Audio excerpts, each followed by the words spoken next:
ఒక్కసారిగా విరుచుకుపడ్డ ఆకస్మిక వరదలతో ఉత్తరాఖండ్లోని ఉత్తరకాశీ అల్లకల్లోలమైంది. గంగోత్రికి వెళ్లే మార్గంలో ఉన్న ధరాలి గ్రామం సగభాగం తుడిచి పెట్టుకుపోయింది. అక్కడి ఇళ్లు, కార్లు, చెట్లు వరదల్లో కొట్టుకుపోయాయి. 60 నుంచి 70 మంది ఈ వరదల్లో చిక్కుకుపోయారు. కనీసం 4 మరణించారు. మరో 12 మంది దాకా శిథిలాల కింద ఉంటారని భావిస్తున్నారు.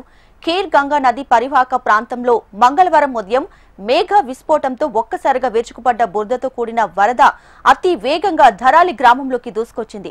దీంతో 3-4 అంతస్తుల భవనాలు పేకమేడల్లా కుప్పకూలి వరదల్లో కొట్టుకుపోయాయి. ధరాలిలో 20 నుంచి 25 హోటళ్లు, హోమ్ స్టేలు వరదలో కొట్టుకుపోయాయి. ఈ గ్రామానికి సమీపంలోని కొండకు మరోవైపున చీలిపోయిన వరద సుక్కీ గ్రామాన్ని ముంచెత్తింది. ఈ ప్రాంతంలో వర్షాలు నిన్న రాత్రి వరకు ఆగలేదు. దీంతో సహాయక చర్యలకు తీవ్ర అంతరాయం కలిగింది. ఇక వరదల్లో గల్లంతైన వారి గురించి ఖచ్చితమైన సమాచారం లేకపోయినా చాలా మంది ఆచూకీ తెలియడం లేదని అధికారులు అంటున్నారు. ఆకస్మిక వరదలతో తప్పించుకునే మార్గం లేకపోయిందని వివరించారు. ఉత్తరకాశీ ఉత్పాతంలో 10 మంది జవాన్లు సైతం గల్లంతయ్యారు.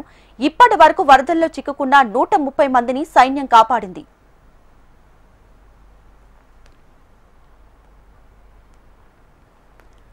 రైట్గా ఉత్తరకాశీలో వరద ముంచెత్తుతుంది. దీనికి సంబంధించి పూర్తి సమాచారంతో మా ఢిల్లీ ప్రతినిధి ఆర్కే లైవ్ లో సిద్ధంగా ఉన్నారు. ఆర్కే, ఇక ఉత్తరకాశీలో వరదలు ముంచెత్తాయి. మరి ఈ నేపథ్యంలో కేంద్రం అప్రమత్తమైంది.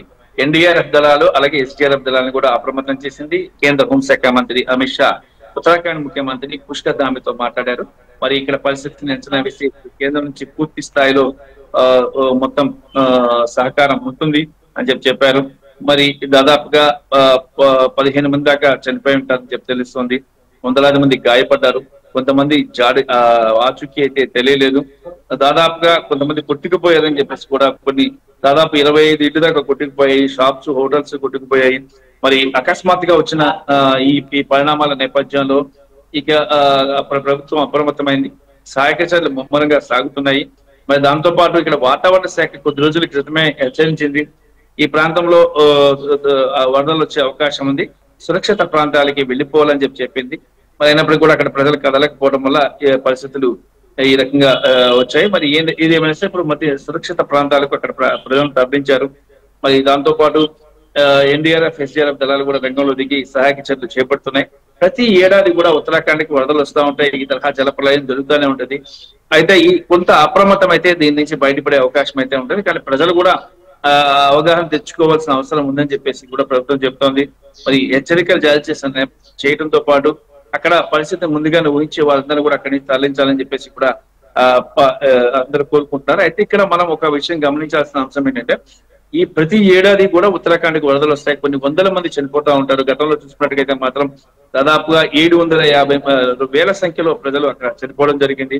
మరి ఈ నేపథ్యంలోనే మొత్తంగా కూడా టోటల్ గా పరిస్థితులన్నింటినీ కూడా అవగాహన చేసుకొని వాతావరణ శాఖ ముందుగానే హెచ్చరికలు జారీ చేస్తుంది. మరి హెచ్చరికలు జారీ చేసిన నేపథ్యంలో ప్రభుత్వం అప్రమత్తమై అక్కడ ప్రాంతాన్ని అంతా కూడా తమ ఆధీనంలోకి తీసుకొని చర్యలు చేపడుతుంది. ప్రస్తుత పరిస్థితిగా చూసుకున్నట్టుగైతే మాత్రం ఇంకా వరద ఉధృతి కొనసాగుతుంది. సమీప ప్రాంతాలలోకి ఎవరు వెళ్ళొద్దని చెప్పేసి కూడా టూరిస్టులను కూడా ఆపేశారు. కొన్ని ప్రాంతాల్లో ధరోలి గ్రామం అయితే టోటల్ గా కొట్టుకుపోయింది. మరి గంగోత్రి, యమునోత్రి, చార్ధామ్ యాత్రను కూడా ఆపేశారు. మరి ఎందుకంటే ఇక్కడ వర్షాలు బాగా వస్తున్నాయి కాబట్టి ప్రమాదం ఎక్కువయ్యే అవకాశం ఉందని చెప్పేసి ప్రభుత్వం భావిస్తుంది. మరి ప్రజలు కూడా అప్రమత్తంగా ఉండాలన్నారు. మరి కేంద్రం కూడా అవసరమైన సహాయక చర్యలు చేపడుతుంది. ఢిల్లీ నుంచి ఎన్డీఆర్ఎఫ్, ఎస్డీఆర్ఎఫ్ దళాల ప్రత్యేక విమానంలో ఉత్తరాఖండ్ లోని ధరలోకి వెళ్ళడం జరిగింది. అక్కడ సహాయక చర్యలు ముమ్మరంగా కొనసాగుతున్నాయి. Right RK, thanks for the latest updates.